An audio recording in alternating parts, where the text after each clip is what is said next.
Sama kayak takdir. Takdir itu terkadang kita lihat, loh kok kelihatannya begini ya.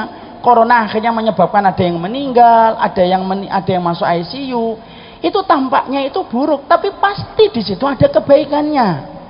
Karena kita memandangnya buruk itu simpel, karena ilmunya kita dengan ilmunya Allah itu jauh berbeda. Kita hanya berilmu sesuai dengan apa yang kita lihat, ilmunya Allah tidak ada batasannya. Tapi yang jelas, tidak ada takdir Allah itu yang salah.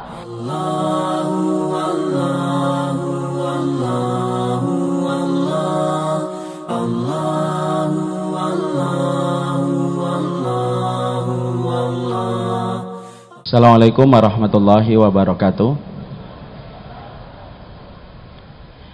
Innal hamdalillah wassalatu wassalamu ala Rasulillah wa alihi wa sahbihi wa man tabi'ahum bi ihsan ila yaumil qiyamah.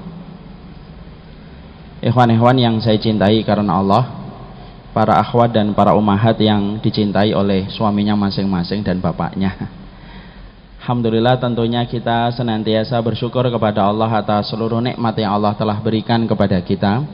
Allah itu sempurna di dalam nama, Allah sempurna di dalam zat-Nya, Allah sempurna pula di dalam setiap perbuatan dan ketetapan syariat-Nya. Nikmat yang Allah berikan kepada kita seluas alam semesta yang tidak ada garis finishnya dan tidak ada ujungnya. Adapun syukur yang telah kita berikan kepada Allah selama ini barulah seujung kuku dan sejengkal tanah. Yang harusnya kita risaukan bukan nikmat yang belum kita peroleh, tetapi harusnya yang kita risaukan adalah syukur yang belum optimal kita berikan kepada zat yang telah memberi semua kenikmatan pada kehidupan kita. Manusia itu sering merasa risau atas nikmat yang belum dia peroleh. Manusia itu sering gelisah atas nikmat yang belum dia dapatkan, tetapi dia tidak pernah risau dan tidak pernah gelisah ketika syukurnya baru seujung kuku dibandingkan nikmat besar yang Allah telah berikan pada kehidupan. Syukur itu kalau kita perhatikan terbagi menjadi dua. Ada syukurnya orang yang materialistik dan ada syukurnya orang yang betul-betul beriman. Karena ada perbedaan di antara keduanya. Syukurnya orang materialistik itu adalah mereka yang bersyukur ketika indikator 3 perkara dia dapatkan bertambah lebih bagus. Kalau sandangnya bertambah lebih bagus, kalau papannya bertambah lebih bagus dan pangannya bertambah lebih bagus, maka dia bersyukur kepada Allah. Kalau 3 perkara ini tidak bertambah bagus, papannya tetap sempit, pangannya tetap biasa, dan sandangnya tetap biasa, maka dia tidak bersyukur. Maka orang yang semacam ini adalah syukurnya kaum materialistik. Syukur yang menunggu margin, syukur yang menunggu profit dan keuntungan. Makanya mereka baru bisa bersyukur kalau beli baju baru. Kalau bajunya tidak beli-beli, maka dia tidak bersyukur. Dia baru bersyukur ketika makannya bertambah lezat dan bertambah mahal. Kalau tidak bertambah lezat dan tidak bertambah mahal, dia tidak bersyukur. Maka orang yang semacam ini, kata para ulama, syukurnya kaum materialistik, syukur yang menunggu profit dan margin. Ada syukur yang kedua, yaitu syukur orang yang beriman. Syukurnya orang yang beriman itu adalah syukur yang tidak terganggu dan terpengaruh dengan profit dan margin. Setiap orang yang dia bersyukur ketika dia mendapatkan kenikmatan, ketaatan, ibadah, kemudahan dia untuk beribadah kepada Allah, maka dia bersyukur. Walaupun mungkin sandangnya tidak bertambah bagus, walaupun papannya tetap 100 meter dan tidak bertambah luas, walaupun pangannya tetap dengan makanan sederhana tempe dan tahu, tapi selama dia mendapatkan kemudahan dalam ibadah, kenikmatan dalam ketaatan, maka dia tetap bersyukur kepada Allah. Maka semoga kita termasuk yang kedua, bukan bersyukur yang menunggu profit dan margin, tapi kita semoga termasuk yang pertama. Semoga kita termasuk yang kedua, yaitu bersyukurnya orang yang beriman dan bukan yang pertama. Apapun yang telah kita dapatkan, pastikan itu luar biasa besar nikmat yang Allah berikan pada kehidupan kita. Bukan bahagia yang menjadikan kita bersyukur, tapi bersyukurlah pasti kita akan dibahagiakan oleh Allah Subhanahu wa ta'ala. Makanya kalau ada seorang ustadz, bukan ustadz, solih tidak solih, guru tidak guru, kok dia merasa kehidupannya tidak merasakan kebahagiaan, simpel dan sederhana. Orang yang tidak bahagia itu pasti salah satu pemicunya karena dia kurang bersyukur kepada Allah atas seluruh nikmat yang dia telah dapatkan dan dia telah peroleh. Semoga kita senantiasa mampu bersyukur kepada Allah setiap waktunya dan setiap saatnya. Dan semoga Allah selalu menolong kita dan tidak pernah meninggalkan kita walaupun sekejap mata. Kepada Allah kita bersyukur dan kepadanya kita menggantungkan segala urusan kehidupan kita. Alhamdulillah, tentunya kita mengucapkan syukur kembali kepada Allah bahwasanya pada kesempatan pagi kali ini di waktu duha saya bisa menyapa seluruh jamaah Darut Tauhid, jamaahnya Akim. Pada kesempatan ini merupakan kesempatan yang perdana. Kesempatan ini harusnya saya isi sekitar 2 atau 3 bulan yang lalu, tapi last minute saya mengcancel karena qadarullah bapak masuk ke ICU dan tidak ada kewajiban anak yang paling besar setelah orang tuanya masuk rumah sakit kecuali khidmah kepada mereka. Dan alhamdulillah walaupun yang pertama belum ditakdirkan untuk berjumpa dan bersua, pada kesempatan hari ini akhirnya kita berjumpa dan bersua, dan semoga pertemuan ini adalah merupakan pertemuan yang menimbulkan kebaikan, pertemuan sebagaimana pertemuan Muhajirin dan Ansar. Pertemuan adalah pertemuan yang memberikan manfaat insyaallah. Sembari kita menunggu guru kita Hakim untuk datang, mari kita mengkaji ilmu bareng-bareng. Dan ilmu yang kita akan kaji sebenarnya adalah nasihat untuk diri saya sendiri. Kalau ternyata bermanfaat bagi semuanya, tentunya itu adalah lebih berkah untuk kita kalau ini ternyata bisa memberikan kebaikan untuk kehidupan kita sebagai seorang mukmin. Kita akan memberikan judul penyakitnya, Kita akan memberikan judul temanya adalah sisi lain penyakit. Kita akan membahas tentang sisi lain penyakit supaya kita memahami bagaimana memahami tentang penyakit. Karena bukan hanya calon istri yang butuh difahami dan bukan hanya calon mertua yang harus difahami. Ternyata penyakit pun harus difahami dengan benar. Dan kita akan bahas tentang masalah ini supaya bisa menjadi petunjuk pada kehidupan kita. Ikhwan-ikhwan dan akhwat yang semoga Allah rahmati dan Allah berkahi. Dunia ini sebenarnya sebagaimana panggung yang selalu menampilkan berbagai macam kisah dan berbagai macam peristiwa. Peristiwa dalam satu zaman itu biasanya selalu berulang dari zaman-zaman sebelumnya, karena memang sejarah itu kejadian yang berulang dengan waktu yang berbeda. Dan setiap kita mendapati ketika dunia memiliki panggung yang selalu menampilkan kisah dan berbagai macam peristiwa, maka sebenarnya secara sederhana Muslim itu terbagi menjadi 2. Ada yang pertama, Muslim itu yang mereka itu menjadi follower.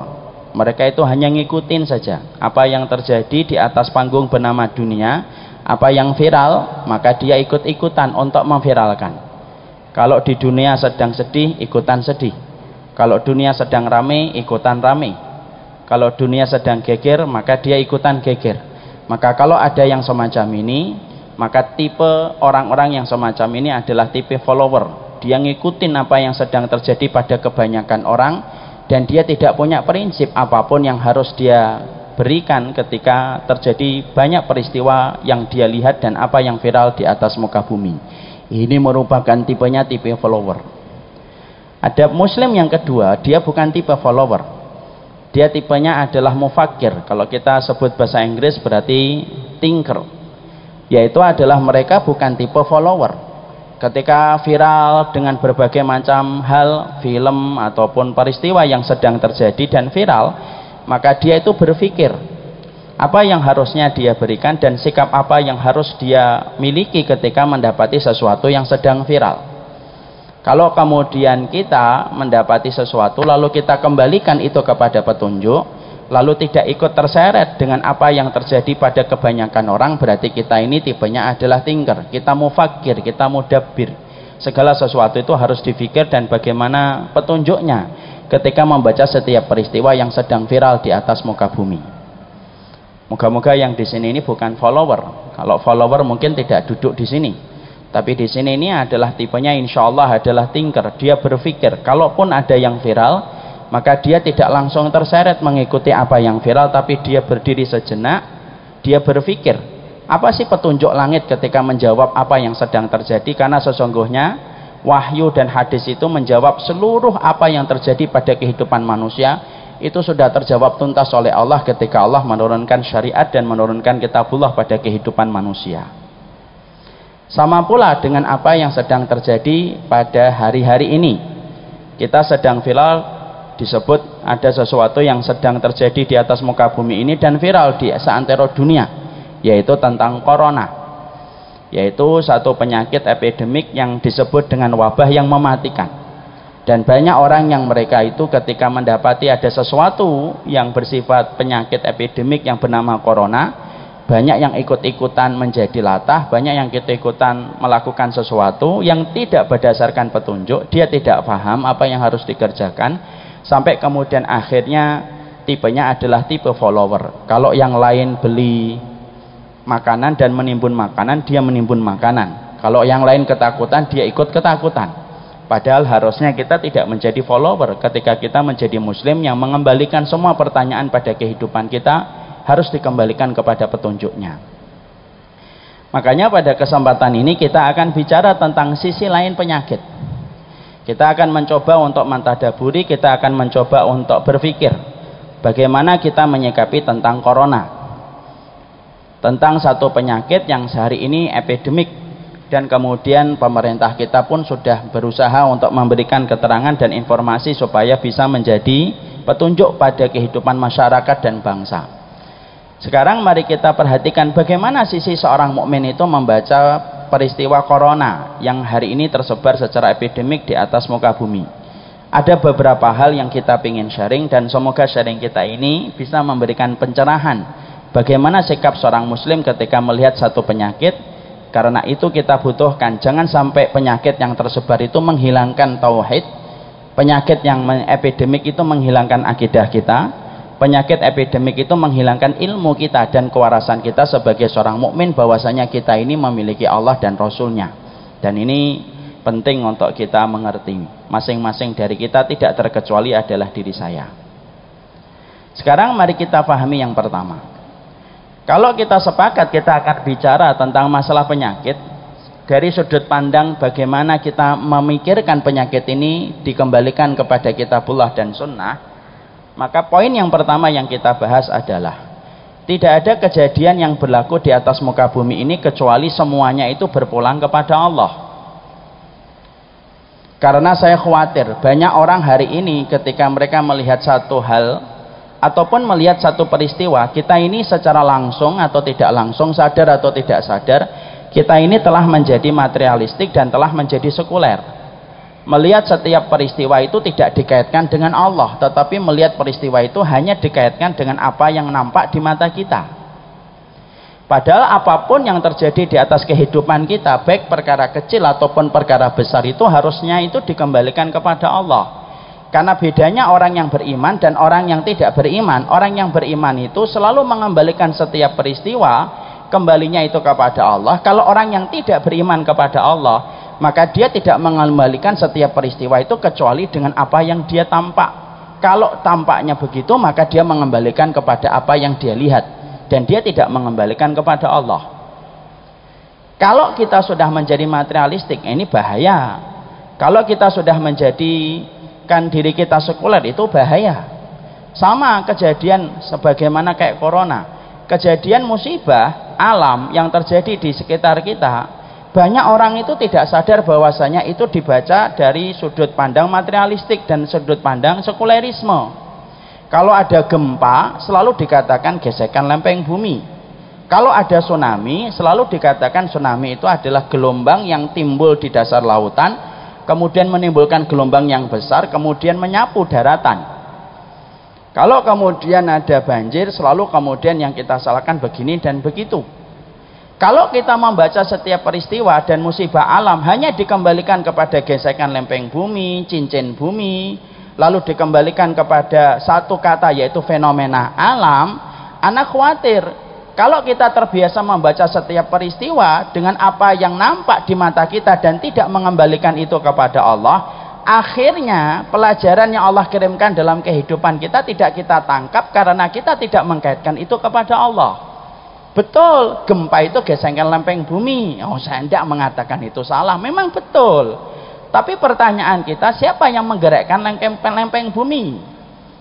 Betul, gelombang itu terjadi, yaitu tsunami itu terjadi karena gelombang yang muncul di dasar lautan, lalu kemudian gelombangnya besar sampai menyapu di jalanan, di daratan, Memang betul. Tapi pertanyaan kita, siapa yang menimbulkan gelombang yang begitu besar datang dari tengah lautan menuju ke daratan?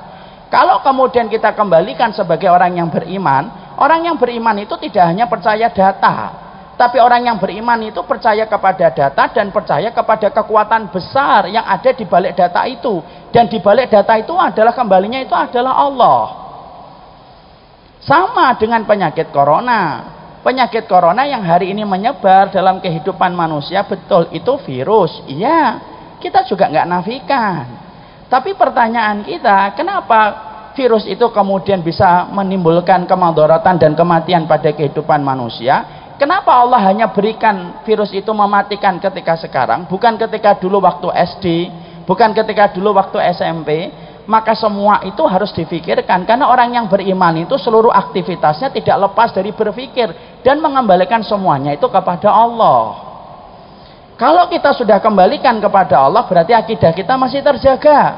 Tapi kalau kita tidak kembalikan ini, selalu berkata gempa bumi, lempeng bumi yang kemudian bergesekan, corona, virus yang di mana-mana. Kalau hanya ini saja lalu berhenti, maka akhirnya tidak bisa menimbulkan kebaikan pada kehidupan kita. Padahal semua terjadi itu pasti karena sebab. Tidak ada kejadian di atas muka bumi ini sampai daun yang jatuh dari satu pohon. Ketika ada daun yang jatuh, itu semuanya itu Allah yang melakukan. Ada hikmahnya, ada satu tujuannya, dan itu kembalinya kepada Allah. Dan kita harus siap. Apa sih pelajaran yang Allah kirimkan ketika Allah mengirimkan peristiwa-peristiwa dalam kehidupan kita?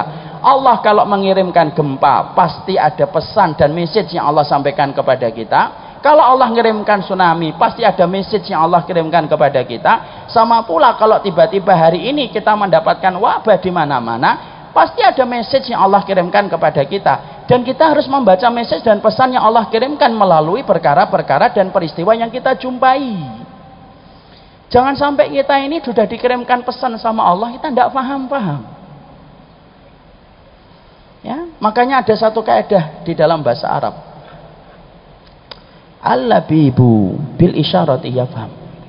Orang pintar itu tidak perlu banyak tanda. Orang pintar itu satu isyarat, satu tanda itu langsung paham. Jangan sampai Allah kirimkan banyak tanda terus, lalu kita tidak paham-paham. Ini bahaya ini kalau semacam ini. Akhirnya apa? Orang yang tidak paham kode itu menyebalkan. Saya ambilkan contoh. Suami istri kalau tidak paham kode itu menyebalkan. Ya atau tidak? Karena tidak setiap pasangan itu kalau meminta sesuatu kepada pasangannya itu harus dengan bahasa yang verbal. Kadang-kadang dengan kode. Siapa yang mampu membaca kode? Orang yang pinter. Istri ngomong sama suaminya, saya bosan makan di rumah mas Bi. Nah, itu kode. Dia pengen makan di luar, ajalah makan steak, makan daging. Itu kode istri kita, bosan makan di rumah. Jangan malah tidak paham kode. Suaminya malah ngomong, kenapa bosan makan di rumah? Ya sudah makan aja di teras yuk. Gitu, malah makan di teras. Masuk angin, iya. Itu namanya tidak paham kode. Sama ini ketika kemudian kita laki-laki pulang gitu, kemudian kita begini-begini gitu di atas kursi gitu, kepala kita gerakan kanan kiri gitu. Itu bu kode. Suaminya butuh dipijit, istrinya malah ngeliatin gitu. Ngapain Bi pijat-pijat? Gula darahmu naik, gitu, malah gula darah naik. Ini kan namanya tidak paham kode. Makanya yang kita khawatirkan adalah kita ini juga sama ini. Selalu apapun peristiwa yang terjadi dan viral di atas muka bumi ini ternyata memisahkan kita menjadi dua kelompok. Ada yang membaca dengan iman, ada yang tidak membaca dengan iman, hanya membaca dengan data. Maaf ya, orang Jepang itu termasuk orang yang mereka membaca apapun itu hanya dengan data, karena mereka tidak punya iman. Semoga Allah memberikan iman kepada masyarakat itu insya Allah. Ketika gempa terjadi banyak di negeri Jepang, apa yang dilakukan Jepang? Mereka tidak melakukan apa-apa kecuali apa? Mereka mengimani data doang. Yang mereka lakukan bagaimana membuat bangunan tinggi. Lalu tahun 2019 mereka mengklaim mereka bisa membuat gedung pencakar langit yang diklaim itu bisa tahan dengan gempa 9 skala Richter. Berhenti di situ tok. Kenapa kok tidak lebih daripada itu? Bagaimana bisa lebih? Karena kemudian mereka belum mendapatkan hidayah iman. Makanya kalau kita membaca peristiwa lalu kita kembalikan hanya kepada data, nggak ada bedanya kita dengan orang yang tidak beriman. Betul itu virus, tapi kan yang mematikan dan menghidupkan virus itu kan Allah. Betul itu virus, tapi virus dijadikan tidak bisa memberikan mandarat untuk kita itu kan Allah. Sebagaimana virus bisa membunuh kita itu juga Allah. Dan inilah pelajaran akidah yang harus kita pahamkan pertama kali. Corona itu mengajarkan kita tentang akidah. Apa pelajaran tentang corona? Kita punya Allah dan ada message yang Allah kirimkan untuk kita. Apa salah satu message yang Allah kirimkan kepada kita tentang corona? Sesombong apapun kita, sekuat apapun kita, ternyata kita dengan virus yang tidak kelihatan pun bisa kalah. Loh, terus yang disombongkan apa? Itu salah satu message-nya. Di antara banyak message yang lainnya yang Allah kirimkan, dan masing-masing dari bapak dan ibu pasti punya message yang ditangkap dari setiap peristiwa yang Allah kirimkan untuk kita. Itu yang pertama. Yang kedua, yang kita harus pahami kalau kita membaca tentang hal ini adalah setiap peristiwa takdir yang Allah kirimkan untuk kita, termasuk tsunami, termasuk banjir, termasuk gempa, gunung yang tiba-tiba erupsi, penyakit yang epidemik. Maka kalau kita membaca ini merupakan bagian dari takdir, harus paham takdir itu tidak pernah salah. Yang salah itu cara kita yang salah membaca takdir. Maka di sini pasti ada kebaikannya, walaupun kadang-kadang kita tidak jumpai. Hikmah dalam setiap peristiwa itu pasti ada. Makanya kemudian kita membaca hikmahnya apa ini? Karena setiap peristiwa yang Allah kirimkan pada kehidupan kita tidak pernah lepas daripada hikmah. Apapun yang kita lihat buruk belum tentu buruk sejatinya. Apapun yang kelihatannya pahit belum tentu itu pahit sejatinya. Karena Allah itu tidak bisa mendolimi kehidupan makhluk. Allah itu tidak bisa menyakiti makhluk hambanya. Kalau ada yang berkata dia mendapatkan takdir yang tidak sesuai dengan harapan dan perencanaan, banyak orang berkata Allah itu takdirnya tidak adil buat saya. Kadang-kadang kita sering dengar itu ketika orang berteriak di samping ICU mendapati keluarganya sakit bertambah parah ataupun meninggal. Dia berkata Allah tidak adil. Nah, kalau ada yang berkata Allah itu tidak adil, pertanyaan kita balik sederhana. Kalau Allah tidak adil, terus siapa yang adil kalau Allah itu sudah kita sebut dengan sebutan yang tidak adil? Jadi tidak ada. Allah itu pasti adil. Allah itu pasti sayang. Kalau Allah mengirimkan berbagai macam peristiwa yang terjadi pada kehidupan kita, walaupun tampaknya itu pahit, tapi pasti ada kebaikan yang terkandung dalam setiap peristiwa. Apa yang kita lihat tidak menggambarkan apa yang akan kita dapatkan di masa mendatang. Contoh ya, makanan pahit atau makanan yang lezat, makanan yang sehat itu biasanya nggak terlalu enak.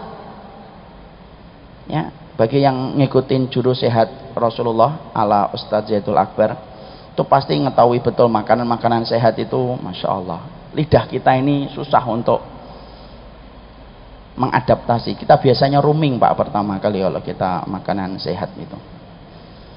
Istri saya itu ikut JSR, kalau pagi makan kurma sama tempe mentah. Saya tanya enak, istri saya itu nolon lama gitu, setelah lama baru ya lumayan gitu, tapi sehat. Berapa banyak makanan yang kita senengi, manis, gurih, gorengan, es teh manis berembun gelasnya gitu.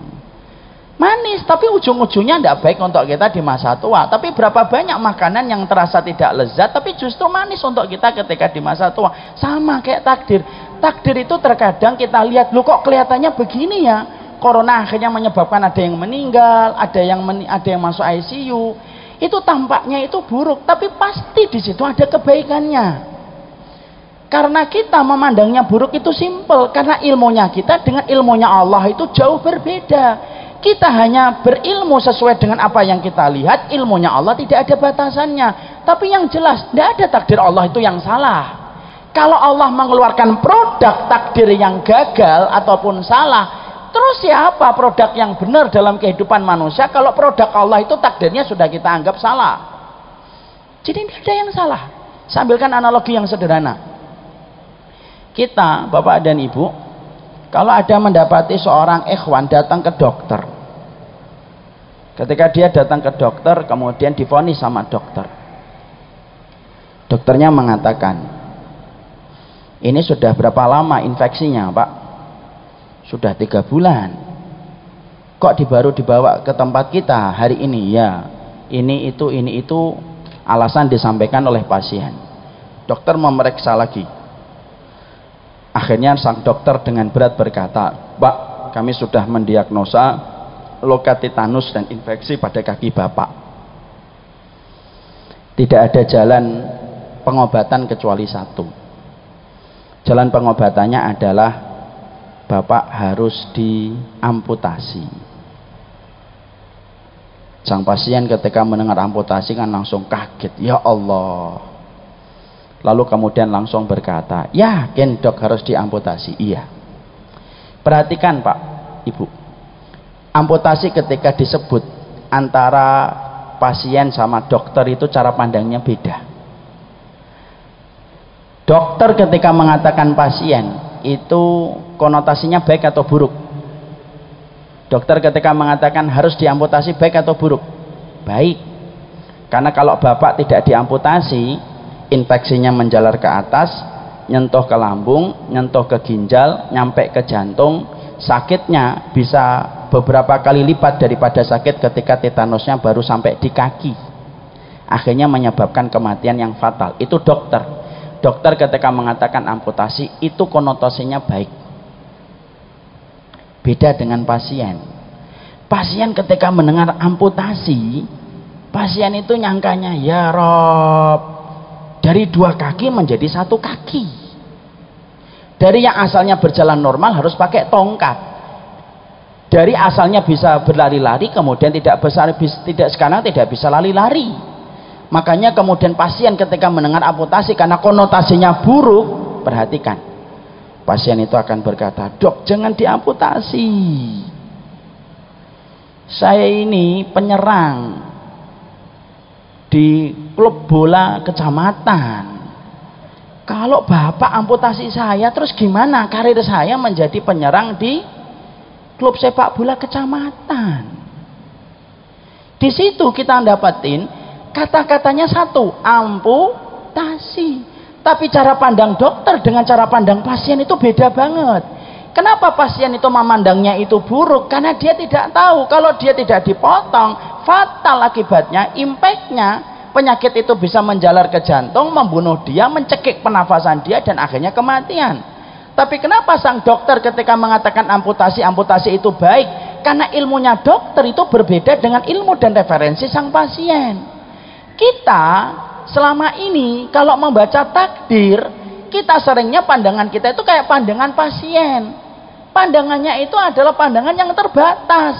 Akhirnya kita nganggapnya jelek, akhirnya kita nganggapnya buruk. Padahal berapa banyak yang buruk dan jelek tetapi ternyata berujung kepada kebaikan hidup kita di masa mendatang.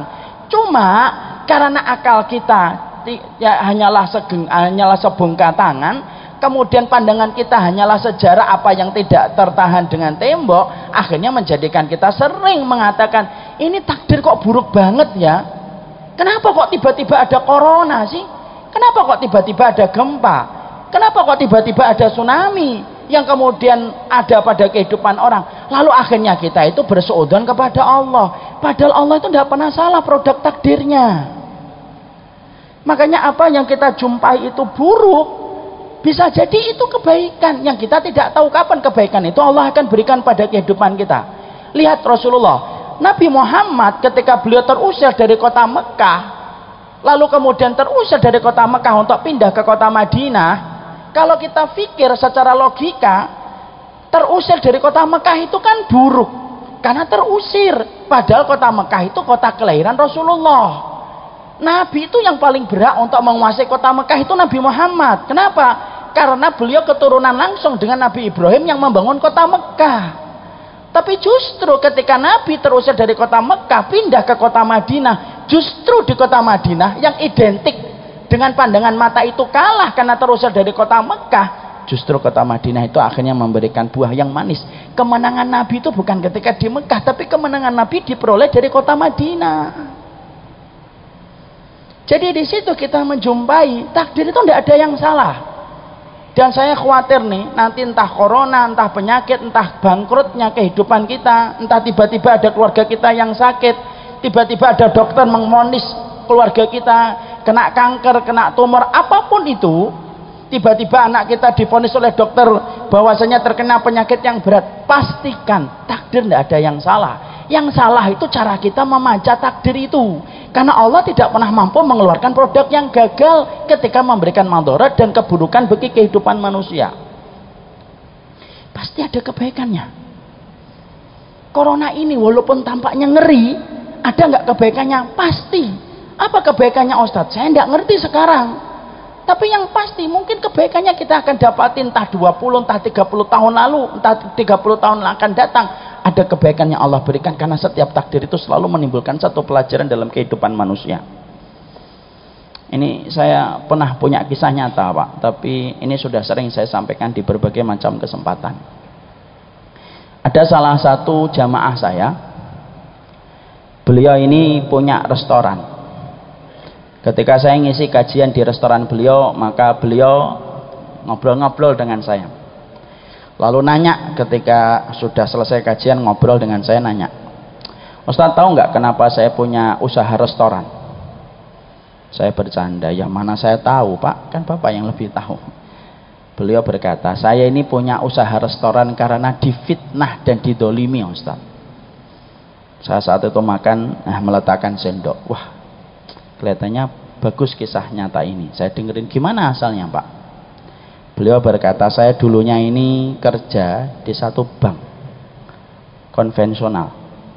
Bertahun-tahun saya kerja di bank konvensional itu, sampai akhirnya tiba-tiba ada tim saya, teman saya dalam satu tim memfitnah saya. Atasan saya menerima semua input info dari dia tanpa bertabayun dan cross check kepada saya. Dan akhirnya saya difitnah dan akhirnya dipecat secara tidak terhormat. Saya itu stres, frustasi. Dulu tidak pernah saya bayangkan hidup saya tidak lagi di kantor, karena saya membayangkan saya nanti akan menua dan saya akan pensiun dari kantor itu. Saya frustasi, linglung, tabungan mulai menipis, istri mulai berkata-kata, kapan kamu kerja lagi, kapan kamu kerja lagi. Akhirnya saya itu betul-betul pasrah Ustaz. Lah saya ini tipe laki-laki kalau saya lagi frustasi, saya tuh sukanya masak.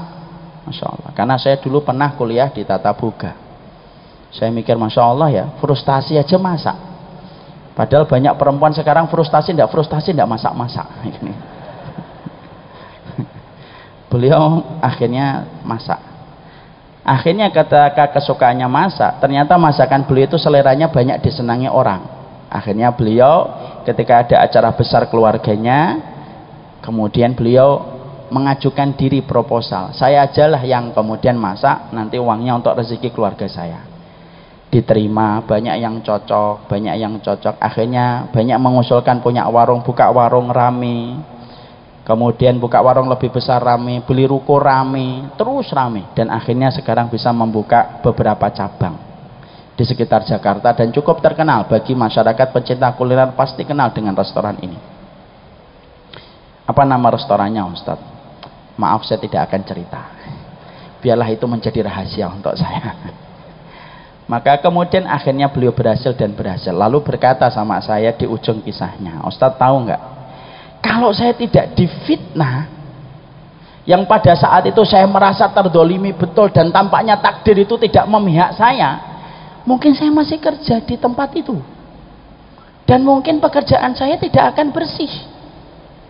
Tapi justru karena difitnah, saya akhirnya mendapatkan kebaikan yang saya petik. Setelah hampir 9 tahun saya akhirnya mampu berdikari dan kemudian banyak membuka cabang di mana-mana. Coba kalau saya tidak difitnah Ustaz. Padahal ketika saya difitnah, saya suka berkata, ya Allah, salah saya ini apa? Kok tiba-tiba engkau menetapkan takdir yang sedemikian beratnya untuk saya? Ternyata jawaban dari itu adalah saya diberikan oleh Allah pengganti yang lebih baik. Masya Allah. Makanya antum nih kalau pengen punya usaha restoran kok berhasil, nunggu orang memfitnah antum. Kalau antum sabar pasti insya Allah antum akan. Ini namanya takdir, itu pasti membawa kebaikan. Makanya kalau kita dapati tsunami, banjir, corona, pastikan bahwasanya di sini ada hikmah. Orang yang mampu membaca hikmah itu apa? Orang yang mampu membaca hikmah itu adalah orang yang bersih hatinya dalam ilmunya.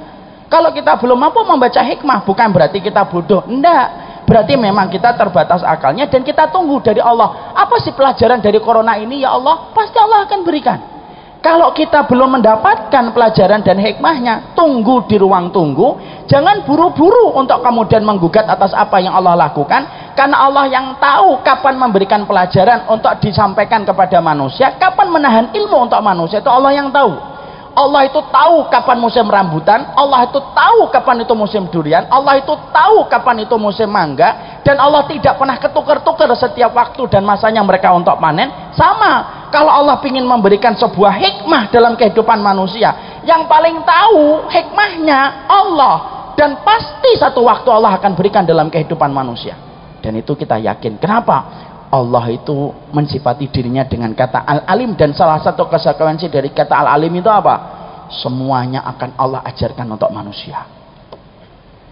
Kalau Allah melihat di situ ada kemaslahatan untuk kita. Dan itu yang kedua. Kalau kita melihat kasus penyakit. Yang ketiga yang kita harus paham, kita harus mengerti penyakit itu tidak selalu identik dengan hilangnya keberkahan. Ini kita nggak bicara corona dulu, tapi penyakit secara umum. Banyak masyarakat kita itu suka mengatakan kalau penyakit itu tanda Allah itu marah sama kita. Banyak masyarakat kita, termasuk mungkin saya dulu waktu SD dan SMP, kalau ngeliat orang sakit itu mungkin banyak maksiatnya. Makanya kadang-kadang kalau kita komen, ada teman kita sakit-sakitan gitu, kita sukanya komen, sebulan lalu tipes, pekan lalu DB, sekarang demam. Dosamu apa sih sakit? Masyarakat kita kan suka mengatakan semacam itu kan. Orang sakit tanda tidak barokah. Barokah itu sehat. Kata siapa? Kata siapa barokah itu pasti sehat? Belum tentu. Memang betul, sehat dan afiat itu salah satu makna berkah, tapi tidak semua sehat itu barokah. Kan kita sering dengar kata yang disampaikan oleh Imam Ibnu Rajab, al barokatu kullu ma tuzidukum fitah. Yang namanya barokah itu kata Ibnu Rajab, apapun yang menambah ketaatan itu barokah. Bisa jadi orang yang sehat belum tentu barokah karena tidak menambah ketaatan. Bisa jadi yang sakit itu barokah karena menambah ketaatan. Dan maaf, barokah itu tidak selalu identik yang menurut kita indah. Belum tentu. Lihat Mekah dan Madinah. Mekah Madinah itu yang paling indah apanya? Masjidil Haram sama Masjid Nabawi. Tanahnya tandus, tanahnya gersang. Dibandingkan dengan tempat kita, lebih hijau tempat kita. Dibandingkan Bekasi, kayak tempatnya saya, kota yang indah insya Allah bagi yang bersabar. Dan saya termasuk yang bersabar.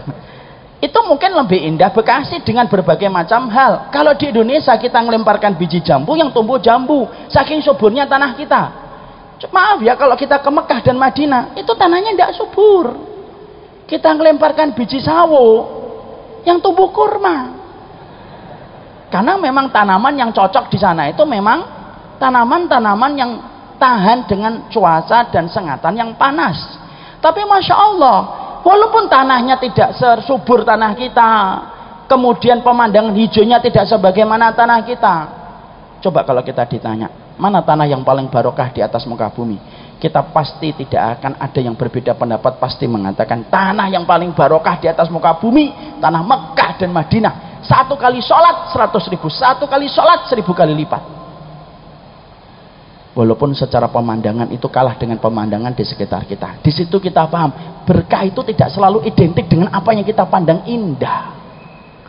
Sama, masyarakat kita suka mengatakan penyakit itu tidak barokah. Kata siapa? Kalau penyakit itu tidak barokah, berarti Nabi Ayub itu tidak barokah hidupnya. Karena beliau diberikan sakit oleh Allah setelah 70 tahun. Dampak dari sakitnya Nabi Ayub yang saya baca dalam tafsir, maaf kalau ada yang cerita dulu, kalau kita waktu di SD kan bu guru kita mengatakan sakitnya Nabi Ayub itu sampai ulat keluar, dimasukkan lagi ulatnya oleh Nabi Ayub. Pernah dengar itu di waktu SD? Nah, berarti guru agama kita sama dulu. Saya nggak baca itu, nggak tahu, saya nggak pernah dapetin referensinya. Yang saya baca, parahnya sakitnya Nabi Ayub itu apa? Tatasaqat luhumu Ayub. Itu sampai jatuh-jatuh itu dagingnya Nabi Ayub. Itu sakit. Kalau kita suka mengatakan sebagai masyarakat, lalu kita suka berkata penyakit itu tanda adab, secara mutlak kita mengatakan semacam itu, ya maaf, berarti Nabi Ayub itu adab. Kalau penyakit itu adab, berarti Nabi Muhammad ketika sakit itu juga adab. Padahal kita paham dari hadis riwayat Muslim, Nabi itu dikasih sakit oleh Allah, dan sakitnya Nabi 2 kali sakitnya kita, Pak. Makanya ada satu sahabat yang pernah tersentuh kulitnya dengan Rasulullah gini, kaget ya ketika mendapati demamnya Nabi itu begitu tinggi. Lalu Nabi bersabda, wa inni la'u'aku kama yu'aku bihi rajulaini minkum. Saya ini kalau sakit 2 kali sakitnya kalian. Berarti kalau kita panas 38, 39, Pak, 2 kali lipat itulah sakitnya Nabi. Kalau kita mengatakan sakit itu adab, berarti Nabi adab. Naudzubillahi min dzalik, sampai kita mensifati semacam itu. Maka kemudian belum tentu penyakit itu adab. Berapa banyak orang yang dikasih penyakit oleh Allah itu tanda barokah, Pak. Maaf ya, saya ini berdakwah hampir 13 tahun. Banyak sekali saya jumpai alasan orang untuk hijrah itu salah satunya ketika dia divonis sakit. Justru disitulah dia hijrah. Makanya kemudian kita jumpai masyarakat, makanya kita jumpai para sahabat itu karena tahu bahwasanya penyakit itu bisa menimbulkan kebaikan, sampai-sampai beberapa sahabat itu minta dikasih sakit sama Allah. Bapak dan Ibu tahu tentang Ubay bin Ka'ab? Tahu Ubay bin Ka'ab? Tidak tahu, insya Allah. Ya udah saya jelasin. Ubay bin Ka'ab itu seorang sahabat. Pernah dengar Nabi bersabda, la tasubbul humma fa innal humma yukaffirus sayyi'at. Jangan dicela ya penyakit demam. Demam itu menggugurkan dosa. Bapak tahu dan Ibu mengerti apa yang dilakukan Ubay bin Ka'ab ketika mendengar itu. Dia tanya sama Nabi, ya Rasulullah, halil humma yukaffirus sayyi'at, apakah demam itu menggugurkan dosa? Rasulullah mengatakan, al humma yukaffirus sayyi'at. Betul, demam itu menggugurkan dosa. Makanya kalau demam jangan dicela. Ini apa sih? Panas lagi, panas lagi. Padahal saya besok mau jalan-jalan. Jangan cela. Termasuk yang tidak boleh dicela itu penyakit, salah satunya penyakit demam, sebagaimana kita tidak boleh mencela air hujan. Setelah mendengar jawaban itu dari Rasulullah SAW, apa yang dilakukan Ubay bin Ka'ab? Ubay bin Ka'ab itu berdoa, ya Allah, kalaulah demam ini bisa menggugurkan dosa, kasih saya demam ya Allah, demam yang saya rasakan tiap malam, tetapi demam itu tidak menghalangi aktivitas dan ibadahku kepadamu. Tahu Pak, langsung permintaannya dikabulkan sama Allah, mustajab. Kalau bahasa sinetron itu langsung jeder, ada halilintarnya. Setelah Ubay bin Ka'ab berdoa dengan doa itu, besoknya setiap sore Ubay bin Ka'ab demam sampai pagi, dan itu dirasakan beliau seumur hidupnya. Insya Allah doa yang tidak akan kita panjatkan, insya Allah ya, karena kita selalu minta. Dan beliau diberikan demam sampai akhirnya beliau meninggal dunia. Dan ketika ditanya, kenapa engkau meminta demam? Aku berharap demam ini menggugurkan sebagian besar dari dosa-dosaku. Kalau sakit itu adab, mungkin gak Ubay bin Ka'ab itu kemudian beliau itu meminta demam? Tidak mungkin. Saya tambahkan dalil lagi.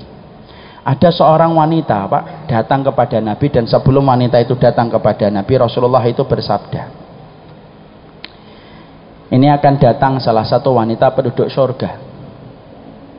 yang datang seorang wanita Ansor kepada Rasulullah SAW, lalu kemudian wanita itu berkata, para sahabat itu sudah penasaran, wanita ini kenapa kok dikabarkan Nabi sebagai penduduk surga. Nabi kemudian berkata, wanita itu kemudian berkata, ya Rasulullah, inni usra, ya Rasulullah, saya ini terkena penyakit ayan, tolong doakan saya ya Rasulullah supaya saya disembuhkan dari penyakit ayanku. Usra itu kena ayan. Ketika Nabi mendengar keluhan wanita tersebut dan meminta doa, karena dia tahu pasti bahwasanya doanya Nabi itu mustajab di sisi Allah, perhatikan jawaban Nabi. Jawaban Nabi menggambarkan bahwasanya penyakit itu bukan adab. Nabi berkata, in tasbiri, kalau kamu sabar, falakil jannah. Kalau kamu sabar terhadap penyakit ayanmu ini, tidak usah minta disembuhkan, tapi kamu sabar dengan penyakit ayan, maka bagimu surga. Wa in syi'ti, tapi kalau memang kamu masih memaksa, saya mendoakan, saya doakan semoga kamu disembuhkan. Wanita ini milih yang mana? Mungkin kalau wanita hari ini memilih yang kedua dulu Ustaz, masalah surga nantilah kita omongkan lah gitu. Mungkin gitu. Kalau wanita itu kemudian berkata kepada Rasulullah, ya Rasulullah, kalau memang ayanku ini bisa menghantarkan aku ke surga, sudah, tidak usah didoakan ya Rasulullah, saya akan bersabar dengan penyakit ayanku. Kalau memang akhir dari penyakit ayanku ini adalah surga. Masya Allah. Lalu akhirnya insarafa, dia bubar meninggalkan Rasulullah. Ketika meninggalkan Rasulullah baru beberapa langkah dia balik lagi. Satu ya Rasul yang tertinggal. Apa? Kalau penyakit ayanku lagi kambuh, sering sekali ketika kambuh aku tidak sadar, auratku tersingkap. Boleh nggak saya didoakan? Seberat apapun ayanku ketika kambuh, Allah nutup auratku, dan Nabi mengaminkan. Insya Allah. Ada pelajaran unik Pak di sini Pak. Sahabat wanita itu memikirkan aurat sampai dalam kondisi tidak sadar aja yang masih dipikirkan aurat. Padahal kalau dia tidak sadar auratnya tersingkap, dosa atau tidak dosa? Tidak dosa. Oh, tidak sadar kok. Bedakan sama wanita hari ini, sadar dan tidak sadar tetap membuka aurat. Nah itu bedanya. Maka Nabi kemudian mendoakan pisah. Wanita ini setelah pisah dengan Nabi SAW, apa yang terjadi? Wanita ini setelah pisah dengan Rasulullah, maka kemudian penyakit ayannya terus kambuh sampai akhirnya penyakit ayan itu yang kemudian menghantarkan beliau kepada kematian. Kalau kita berkata bahwasanya ayan itu, kalau penyakit itu adalah adab, tidak mungkin orang kena penyakit ayan kemudian bisa mendapatkan surga. Dan banyak orang soleh itu yang diuji oleh Allah dengan penyakit, dan mereka sabar dengan penyakit itu.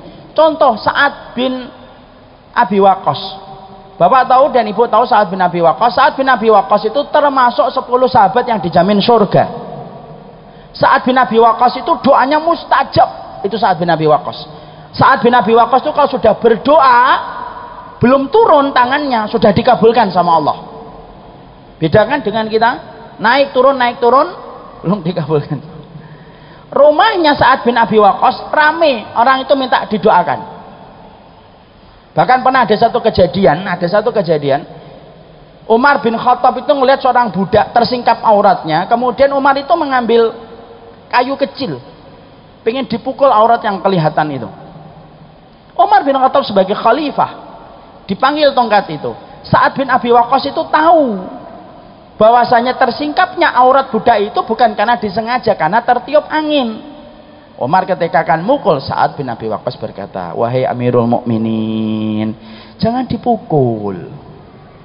Tersingkapnya aurat dia itu tadi tidak sengaja, tapi karena angin. Umar bin Khattab berkata, enggak, ini auratnya tersingkap.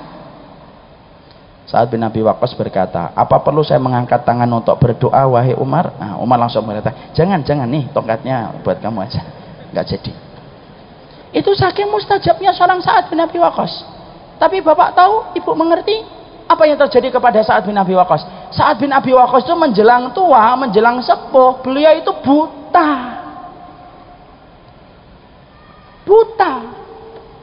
Ketika buta, keluarganya tahu ini saat ini doanya mustajab.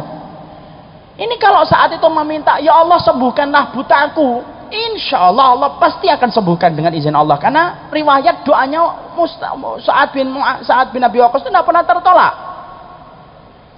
Perhatikan, ada salah satu kerabatnya berkata, wahai pamanku, kenapa engkau nggak pernah berdoa supaya disembuhkan penyakit butamu itu? Saya itu nggak bisa bayangkan itu. Jawaban dari Sa'ad bin Abi Waqqas itu saya belum bisa untuk mengamalkan. Beliau berkata sama keponakannya yang saat itu datang, wahai keponakanku, aku mendapati buta dari Allah itu lebih aku ridho dan lebih aku cintai daripada aku mengangkat tangan dan supaya Allah itu merubah apa yang sudah Allah berikan yang pertama ketika Allah memberikan aku buta. Dan itu alasan yang tidak bisa ditolak oleh keponakannya. Dan semenjak saat itu, dari waktu itu, akhirnya keluarganya tahu Sa'ad bin Abi Waqqas tidak akan pernah meminta disembuhkan dari buta, saking rindonya beliau terhadap penyakit yang Allah berikan kepadanya. Jadi yang namanya penyakit itu tidak selalu ada. Makanya disitulah kemudian kita harus paham, jangan suka mempersepsikan dengan pandangan sempit, bahwasanya kemudian orang apabila dalam kondisi sakit itu pasti ujiannya itu pasti hilang barokahnya, belum tentu. Makanya kita lihat kan kejadian kisah nyata di Australia, ada seseorang yang bernama Ali Banat, hidupnya penuh dengan hal-hal yang sia-sia, tapi setelah divonis kanker dia berubah. Semua barang-barang branded yang dia beli dia jual, dia pakai uangnya untuk membangun sekolahan, membangun masjid, membangun panti asuhan di daerah Afrika. Sampai tepat 2 tahun ketika di bulan Ramadan 2 tahun lalu beliau meninggal pada hari Selasa dalam kondisi bertobat kepada Allah. Itu namanya sakit. Jadi bisa jadi ada yang sakit itu barokah. Nanti kalau ada yang kena penyakit jangan kemudian ini adab ini, jangan gitu.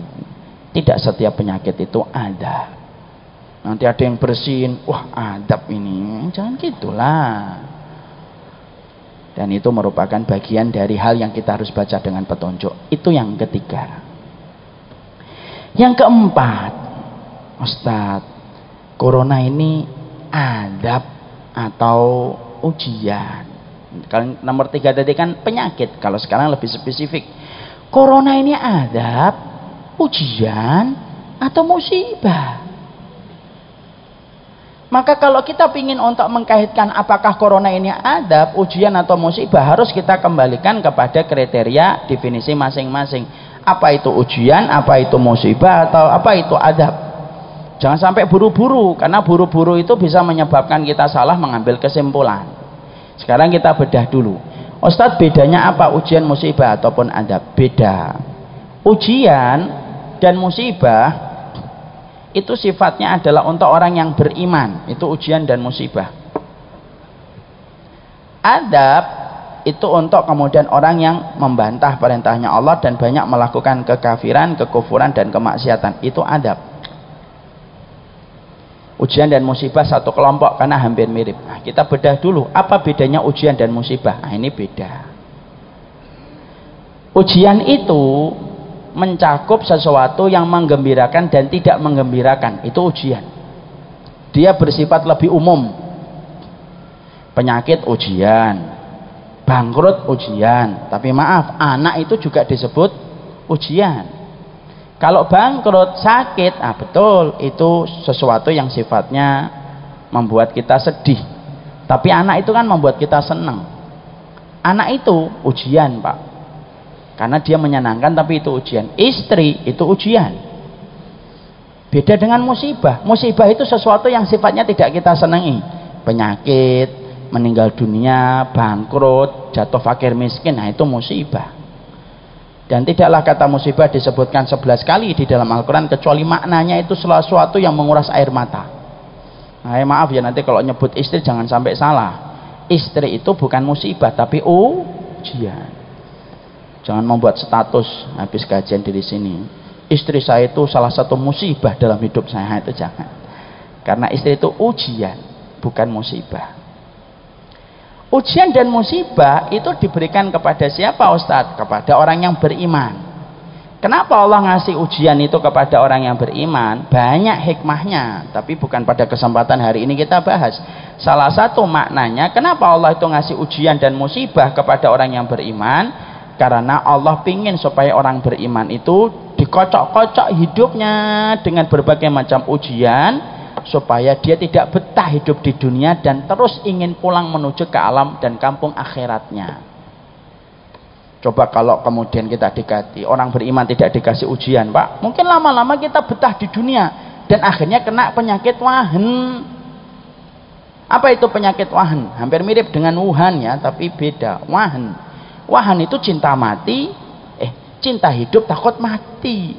Kenapa orang itu cinta hidup? Salah satunya karena jarang dapat ujian. Enak terus hidupnya.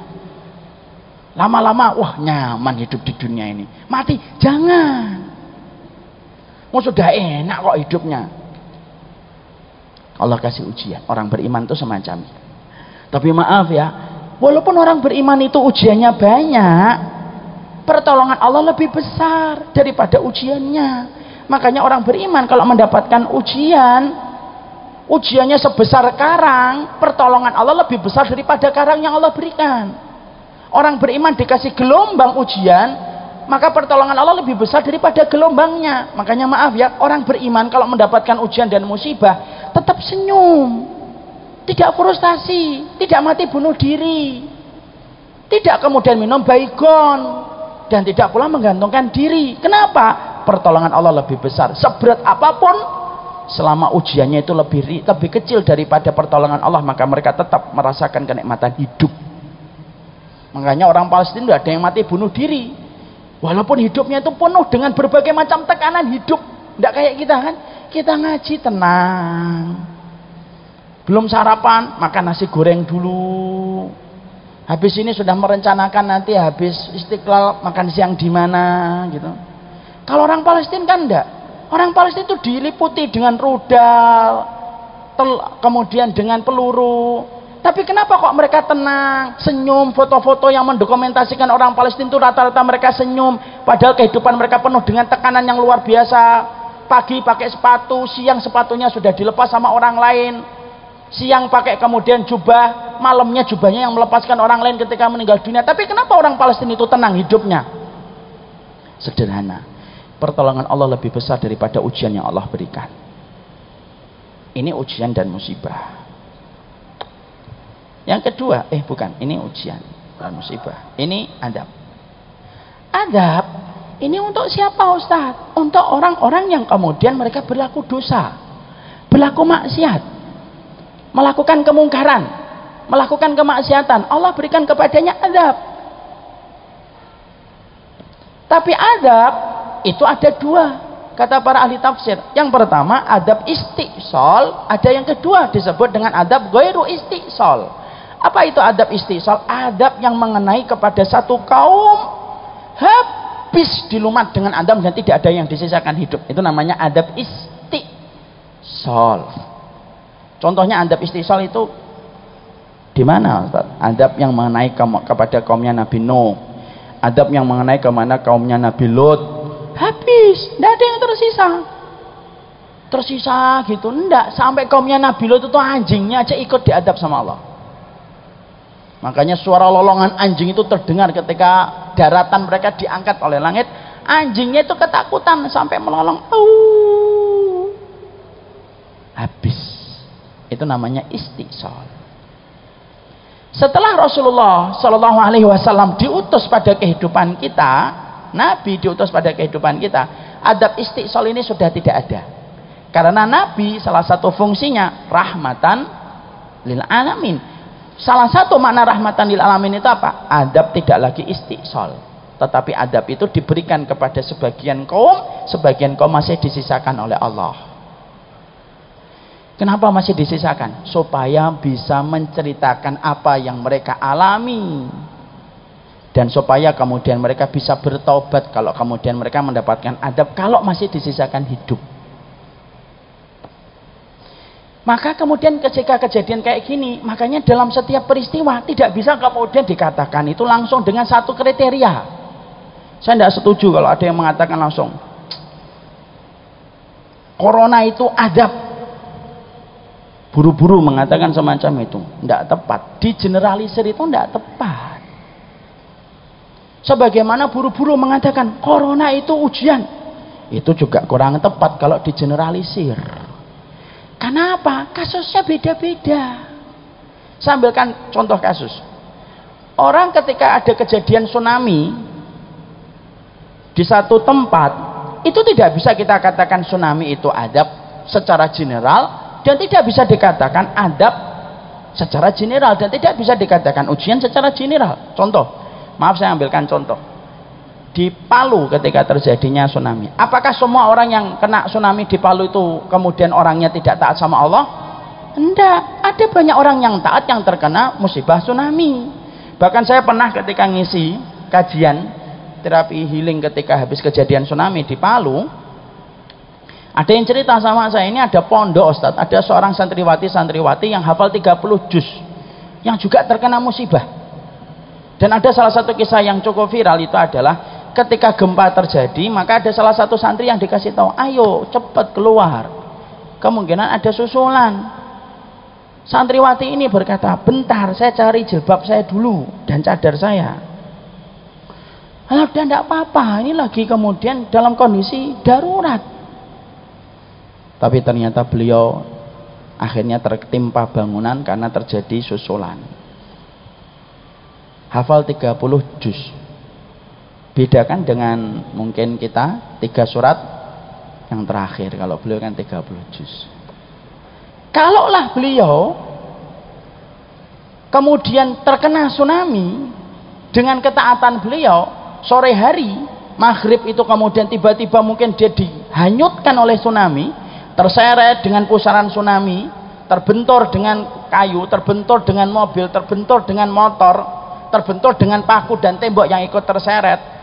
Kemudian dia tidak bisa nafas, kemudian harus minum air tsunami yang pekat karena sudah bercampur dengan lumpur. Kemudian lumpurnya masuk ke paru-paru, lalu dia tidak bisa nafas sampai kemudian perutnya menggelembung karena kemudian terisi dengan air, dan dia tidak bisa menyelamatkan diri karena terjangan tsunami tidak bisa dilawan dengan secanggih apapun kita berenang. Maka semua itu sampai akhirnya dia menutup mata, terambil kemudian ruhnya dari jasadnya ketika meninggal dalam tsunami itu.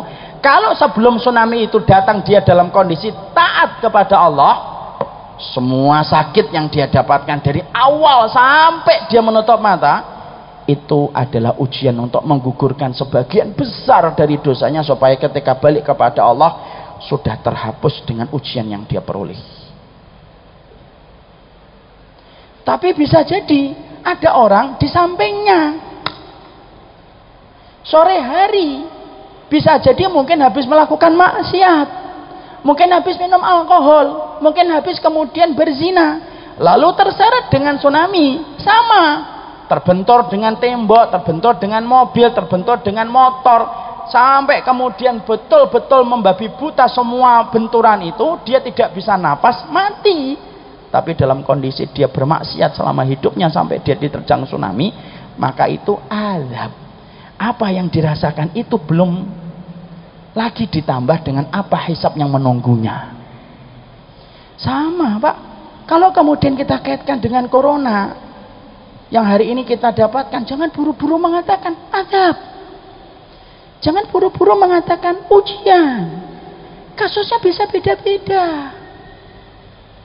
Kalau ada orang taat, dia sholat, kok tiba-tiba kemudian kena penyakit itu, naudzubillah min dzalik, dan insya Allah Allah akan pasti kemudian jaga kita insya Allah dalam setiap kebayangan kita.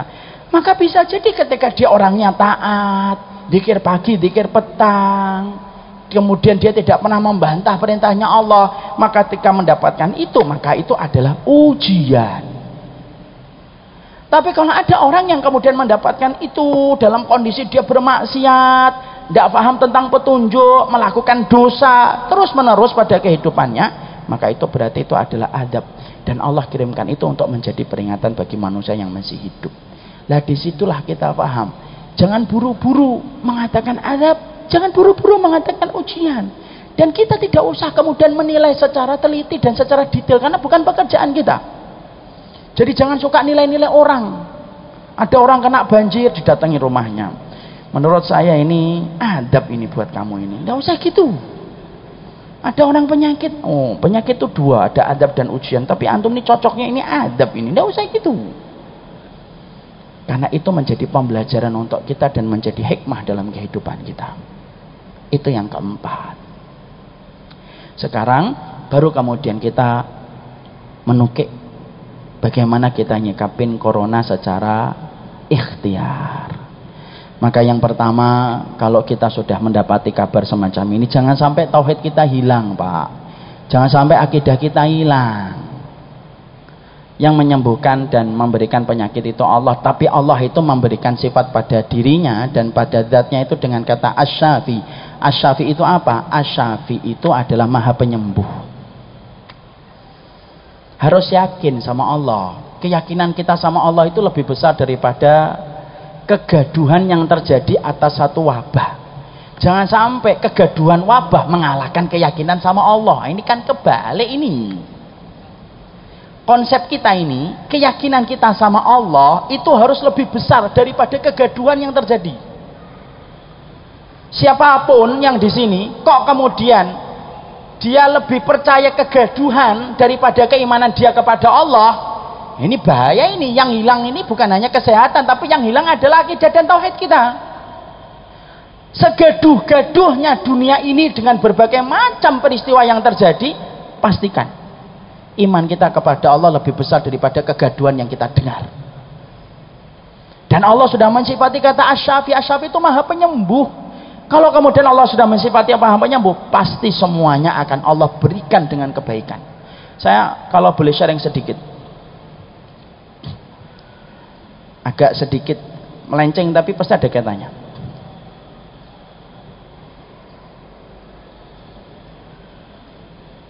Ya, saya ini punya dua kakak cerebral palsy. Dua kakak cerebral palsy itu beda dengan Down syndrome. Kalau Down syndrome itu ciri khas wajahnya itu kelihatan dan hampir sama. Kalau cerebral palsy itu, Pak, Ibu, wajahnya kayak orang normal, tapi mereka itu kayak di bawah 3 tahun dan 5 tahun. Kakak yang pertama cerebral palsy, kakak yang kedua cerebral palsy.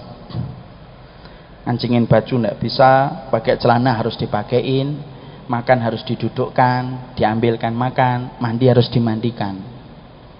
Itulah yang disebut cerebral palsy. Memang bisa dilatih, tapi tahun 60-an 70-an itu belum banyak sekolahan yang membuka untuk penderita cerebral palsy. Tidak kayak hari ini, apalagi di kota kecil yang bernama Kudus. Saya berasal dari Kudus.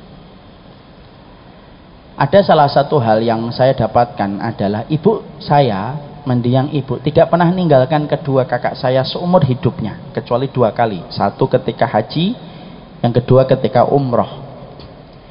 Kedua kakak saya ini, kalau ibu saya pergi sebentar keluar, nih rumah, keluar sebentar ke depan, maka selalu kedua kakak saya itu akan terus mengulang-ulang kata yang sama kayak anak kecil. Kalau lagi minta sesuatu itu diulang-ulang terus tanpa bosan,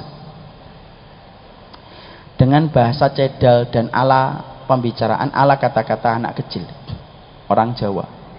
Jadi kalau ibu saya pergi ke kelontong depan gitu ya, 15 menit itu kedua kakak saya bisa bilang, ibu endi, ibu endi, ibu endi, ibu mana, ibu mana, ibu mana, terus kita jawab ke depan.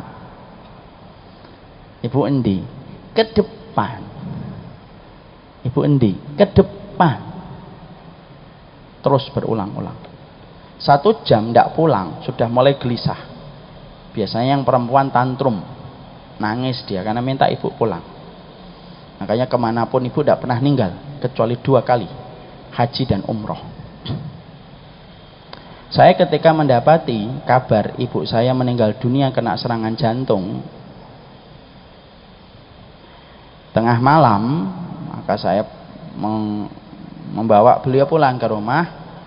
Saya letakkan itu di atas dipan sebelum dimandikan. Salah satu yang paling berat menggelayuti pikiran saya selain ditinggalkan ibu adalah bagaimana memikirkan nasib kedua kakak saya. Kakak saya laki-laki duduk di samping kakinya ibu, kakak saya perempuan agak jauh di samping ditemani oleh bibi. Proses berlanjut, dimandikan, dikafani. Kakak saya yang laki tetap duduk di samping ibu, tidak nanya. Padahal biasanya kalau ketika ibu masih hidup tidur agak lama, itu pasti dibangunkan kakak saya laki-laki. Kemudian saya waktunya untuk menguburkan beliau sampai. Saya bawa ke kuburan sama bapak, pulang dari kuburan keluar setelah menyelesaikan itu, saya masih ingat, saya pegang tangan bapak dan berkata, ini kakak kita, kakak ini kalau nanya ibu nanti gimana ya Pak seumur hidupnya? Karena pasti akan nanya seumur hidup. Pikiran saya. Bapak saya diem, ya kita serahkan sama Allah. Saya tuh bingung, gimana nanti kalau sampai malam ndak pulang ibu, ketika dia merasa ibunya pergi kok ndak pulang, pasti akan nanya terus. Saya pulang gitu, duduk gitu. Sore, kedua kakak saya diem. Malam, diem lagi. Berganti hari, berganti pekan, berganti bulan. Sekarang sampai hampir 5 tahun menuju 6 tahun. Semenjak meninggalnya ibu, tidak pernah terlintas pertanyaan sekalipun dari kedua kakak saya yang bertanya, Bu endi, Bu itu mana? Tidak pernah. Seakan-akan Allah itu memenuhi janjinya ketika mensifati dirinya dengan kata Al-Hafidh, Maha Penjaga. Saya itu mendapati seakan-akan Allah itu bicara sama kedua kakak saya. Sudah ya, ibumu sudah meninggal dunia, tidak usah ditanya. Dan kedua kakak saya itu tidak pernah tanya tentang ibunya walaupun sudah berlalu 6 tahun. Sesuatu yang hampir mustahil terjadi kalau ibu saya masih ada. Apa pelajaran yang kita peroleh? Allah itu kalau sudah mensifati dirinya dengan sebuah sifat, Allah tepati itu. Allah kalau sudah mengatakan dirinya Asy-Syafi', Allah tepati. Jangan sampai iman kita kepada kegaduhan itu lebih besar daripada iman kita kepada sifat-sifatnya Allah. Khawatir boleh, hilang harapan sama Allah itu haram. Takut boleh. Tapi kalau kemudian kita lupa bahwasanya Allah itu ada, haram hukumnya. Karena iman kepada kegaduhan itu tidak boleh mengalahkan iman kita kepada Allah. Itu yang pertama. Tetap tenang. Kemudian yang kedua, ikhtiar tetap dilakukan nggak Ustaz? Betul, ikhtiar tetap dikerjakan. Cuci tangan. Apa informasi yang disampaikan pemerintah yang mengerti atau dokter yang mengerti, kita ikuti. Disuruh mencuci tangan. Disuruh menjaga stamina tubuh, jaga stamina tubuh. Tapi selain itu juga kita melakukan tindakan-tindakan yang disampaikan di dalam syariat itu apa? Banyak menjaga dengan doa Bismillahilladzi la yadurruhu ma'ismihi syai'un fil ardi wala fis sama.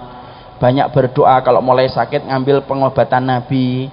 Nabi itu Masya Allah ya, kalau sakit merutinkan 3 surat, Al-Ikhlas, Al-Falaq, An-Nas. Beliau usapkan ke bagian tubuh yang terasa sakit. Kemudian berdoa kepada Allah, karena Allah itulah yang kemudian memberikan perlindungan, dan salah satu perlindungan Allah itu sebabnya adalah dengan zikir yang kita ucapkan. Kalau ada yang sudah mulai sakit, cobalah minum madu, minum kemudian pengobatan yang ada sesuai dengan petunjuk orang yang paham dan kompeten dalam masalah kesehatan. Atau salah satunya kita bisa mengamalkan sunnah Rasulullah. Kalau ada yang sakit, telunjuk kita basahi dalam riwayat Muslim, basah dengan air ludah. Kita tempelkan ludah itu ke atas tanah, ke tanah, lalu dari kemudian tanah yang sudah bercampur dengan ludah kita di telunjuk kita usapkan ke bagian tubuh yang terasa sakit sembari membaca Bismillahi turbatu ardina biriqati ba'dina yushfa saqimuna bi'idni rabbina. Tanah bumi kami menyembuhkan sebagian penyakit sebagian dari kami, dengan ludah sebagian dari kami dengan izin Allah. Diusapkan bagian yang terasa sakit. Kalau yang terakhir dada mulai sesak, usapkan itu sembari yakin sama Allah. Jangan pakai sugesti. Kalau ngamalkan sunnah itu jangan pakai sugesti, pakai iman. Iman itu lebih tinggi daripada sugesti. Usapkan ke bagian tubuh. Kalau yang di sini sesek, kalau yang pusing sini, yang sakit sini, mungkin utang belum dibayar sini yang diusap. Itu bagian dari ikhtiar. Itu bagian dari ikhtiar. kalaupun ada, naudzubillahi min dzalik, kita ngomong yang terburuk, kalaupun betul-betul terjadi ada kena, kok kita kena itu, maka saya mengatakan sesungguhnya orang yang terkena wabah itu kalau dia dalam kondisi beriman, meninggalnya dalam kondisi syahid. Makanya Rasulullah SAW kemudian beliau itu berkata, orang yang terkena taun itu termasuk orang yang mendapatkan syahid. Syahid itu ada 3, syahid dunia akhirat, syahid dunia tetapi tidak syahid akhirat, tidak syahid di dunia tapi syahid di akhirat. Itu penjelasan para ulama terdahulu dari kalangan salafus salih. Apa itu syahid dunia dan akhirat? Orang yang berjuang membela kalimat Allah terbunuh di peperangan dan tidak ada niat yang dia miliki kecuali satu, niatnya betul-betul ingin menegakkan kalimat Allah. Itu syahid dunia, syahid akhirat. Ada yang kedua, syahid di dunia tapi tidak syahid akhirat. Siapa itu?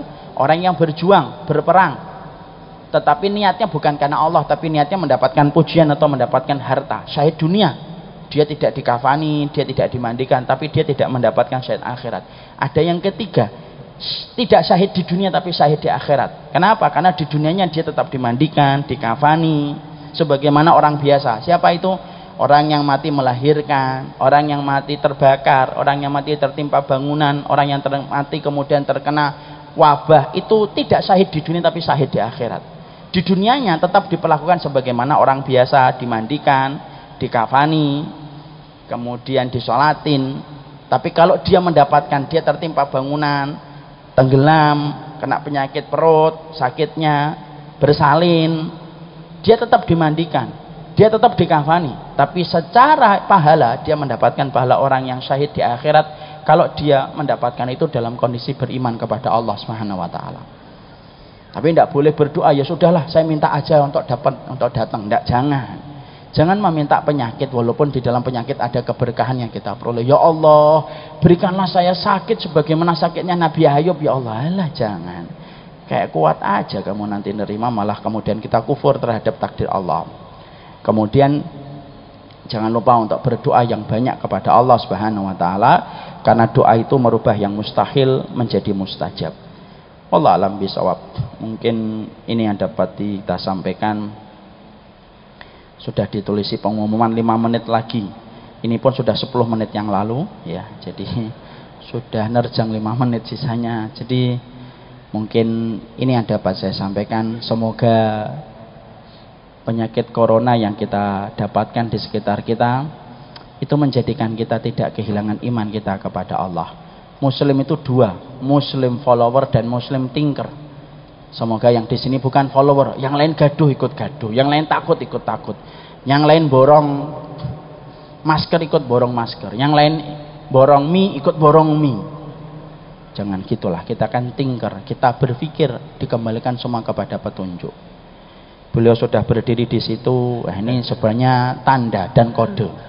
Orang pintar itu paham kode. Dan saya orangnya sensitif banget kalau ada orang kayak gini. Jazakallah khair. Berkenan tanya jawab Ustaz 5 menit. Tanya jawab ada Ustaz? 5 menit boleh? Boleh, ya. Masih kalau ada waktu. Baik, silakan yang di depan saja, mungkin untuk memudahkan tim Ikhwan untuk membantu mic-nya. Kalau ada yang mau bertanya silahkan. Kalau tidak ada, tolong jangan diada-adakan. Sebelah kanan Ustaz. Sebelah kanan ada. Ada? Ya, silahkan. Bismillahirrahmanirrahim. Assalamualaikum warahmatullahi wabarakatuh. Assalamualaikum warahmatullahi wabarakatuh. Nama saya Muhammad Hanafi dari Keramat Jati. Ahlan Pak. Yang saya mau tanya Pak Ustadz. Yang saya mau jawab apa Pak? Kalau orang yang gangguan jiwa itu Pak, atau gangguan mental, gangguan pikiran itu nanti tempatnya di surga atau neraka? Kan kalau di akhirat katanya cuma ada 2 tempat. Itu. Terima kasih banyak. Assalamualaikum warahmatullahi wabarakatuh. Waalaikumsalam warahmatullahi wabarakatuh. Ini sebenarnya sudah terjawab sama Imam Ibnu Qayyim, Pak. Kalau orang itu dia mengalami masalah di pemikiran, akalnya semenjak dia lahir, tempatnya nanti di surga, Pak. Karena dia tidak terkena beban-beban ibadah. Karena sholat, puasa, zakat, ngaji itu syarat yang pertama mukallaf. Mukallaf itu yang salah satunya terbebani itu ketika punya akal. Kalau tidak punya akal dia tidak ditanya sama Allah. Makanya orang-orang contohnya kayak kedua kakak saya itu, kalau saya kembalikan kepada fatwa para ulama, Kedua kakak saya itu nanti tidak ditanya hisab, sholatmu, puasamu, karena mereka tidak berakal. Cuma mereka ditanya dengan satu pertanyaan sederhana. Ata'arifuni, kamu kenal saya enggak?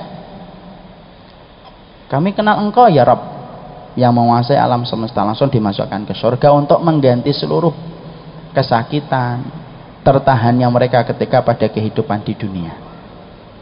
Tetapi Pak, yang kedua, kalau sakitnya, gilanya dia setelah gede karena frustasi, nah tetap dapat hisab. Dia gila Ustadz, kenapa? Kalah pilkada, nah nggak bisa, itu tetap dihisab. Enak aja kalau pilkada stres gila kemudian masuk surga gitu, kasihan dong yang nggak jadi pilkada. Nah itu, Allah alam bisa. Pesan dimami Pak. Ya saya kira itu mewakili ratusan pertanyaan yang lainnya.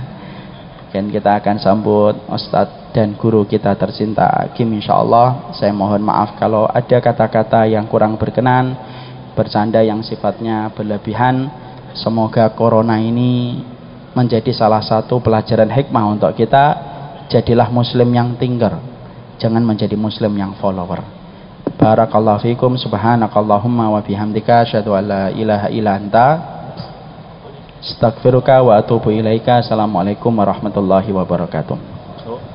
Assalamualaikum. Bersama Saling Sapa TV.